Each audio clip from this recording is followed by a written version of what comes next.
আসসালামু আলাইকুম। Welcome to my channel Yakin's voice. আজ আপনাদের সাথে যে গল্পটি শেয়ার করব, গল্পটির নাম শেষ দেখা।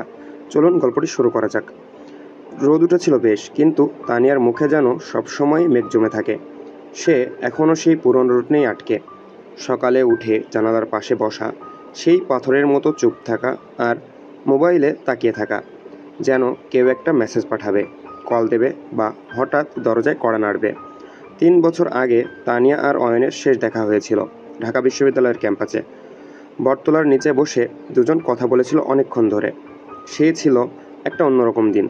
হঠাৎই অয়ন বলেছিল, তানিয়া, আমি কানাডা চলে যাচ্ছি মাস শেষে, হয়তো আর দেখা হবে না।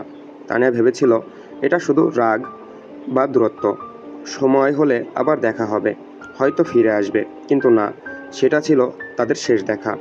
অয়ন আর তানিয়ার পরিচয় হয়েছিল লাইব্রেরিতে। দুইজনই বই পোকা, নিরিবিলি জীবন ভালোবাসত। অয়ন হাসত খুব সহজে, আর তানিয়া মুখ বুজে শুনত তার কথা।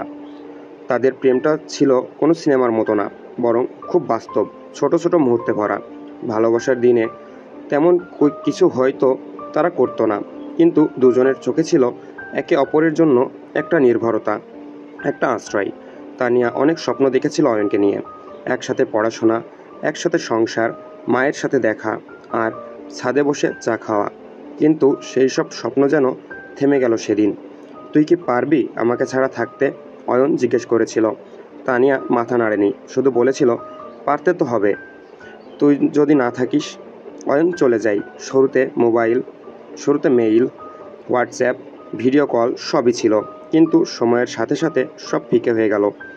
এক সময় 1 মাস, 2 মাস, তারপর পুরো 1 বছর কেটে গেল কোনো যোগাযোগ ছাড়া। তানিয়া তবুও রোজ মোবাইলে তাকিয়ে থাকতো, সেই একটা শেষ মেসেজের অপেক্ষায়। আসতে পারেনি, তবুও ভুলিনি, এই কথাটা শুনতে চেয়েছিল সে। হঠাৎ একদিন এক বন্ধু জানালো অয়ন নাকি কানাডায় বিয়ে করে ফেলেছে। কথাটা শুনে তানিয়া কিছু বলেনি, সে শুধু হেসে বলেছিল ভালো করেছে। কিন্তু রাতের বেলা সে নিজের বালিশে মুখ লুকিয়ে কেঁদেছিল, আস্তে, নিঃশব্দে। তারপর অনেক বছর কেটে গেছে। তানিয়া এখন কলেজে শিক্ষকতা করে। ছাত্রছাত্রীদের মাঝে সময় কেটে যায়, তবে মাঝে মাঝে হঠাৎ করে একটা স্মৃতি এসে গলা জড়িয়ে ধরে। একদিন সে শুনল অয়ন দেশে আসছে, এক বন্ধুর বিয়ে দেখতে যাবে। তানিয়া অনেক ভেবেছিল যাবে কিনা। শেষ পর্যন্ত সে গিয়েছিল। বিয়ের ভিড়ের মধ্যে বহুদিন পরে সেই মুখটা দেখল। অয়ন আগের চেয়ে অনেক বদলে গেছে, কিন্তু চোখের গভীরতা এখনও একই। তানিয়ার দিকে তাকিয়েছিল অনেকক্ষণ, তারপর এগিয়ে এলো। কেমন আছো? তানিয়া এক মুহূর্ত তাকিয়ে বলল, ভালো। তুই? ভালো মানে? চলেই তো যাচ্ছে।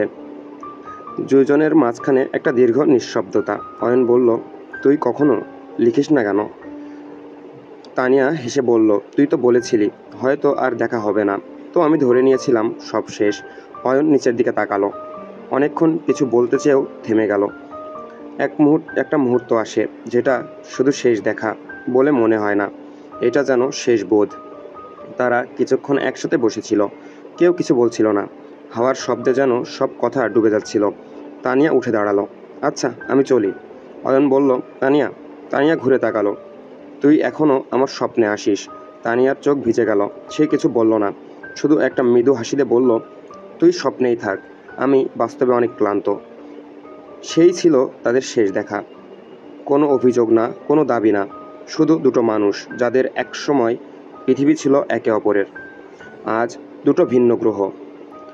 সব ভালোবাসার শেষ হয় না বিয়েতে, কিছু ভালোবাসা শেষ হয় চোখের ভাষায়, কিছু শেষ হয় এক ফোঁটা চুপচাপ চোখের জলে। ধন্যবাদ। গল্পটি কেমন লাগলো অবশ্যই কমেন্ট করে জানাবেন, এবং ভালো লাগলে প্রিয় মানুষের কাছে শেয়ার করে দিবেন।